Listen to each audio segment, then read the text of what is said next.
ئێمە وەکو ئەنجومەنی سۆرانی کۆمەڵی ئیسلامی کوردستان هەستاین بەدابینکردنی جلوبەرجی زستانە لە پێڵا و لە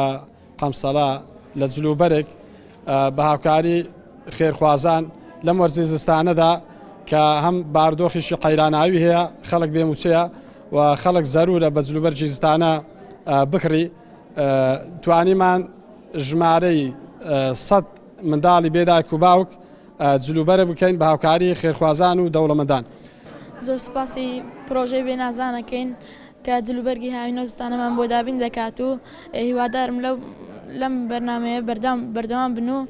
سوپاسی خێرخوازانش دەکەین بۆ دابینکردنی ئەم جلوبەرگانە هیوادارم هەر بەردەوام بن. سوپاسی پرۆژەی پێناسانەکەم ئینشاڵڵا ها بەردەوام ببن ئێمەش سوپاسەکەین بەرەکەت بکەوێتە ماڵیە کە ئاوڕی لە بێباوکان داوە جلی دستانیان بۆ ئامادەکردن خوا خێریان بنووسی خوا پاداشتیان بداتەوە ئینشاڵڵا زۆر مەمنونی ئینگۆشین زۆر مەمنونی کەلاڵی پێیامیشین دەست و خۆش بخوا خێرا بنووسی هەرچەندە مناڵانی بێباوک پێویستیان پێەیە من بەخۆم 2 منداڵی هێتیم بێباوک بێداچشن من بە خێویانەکە من پوری وانم هیوادارم زیاتر ئاوەڕیان لێ بدرێتەوە بێ مەعاششن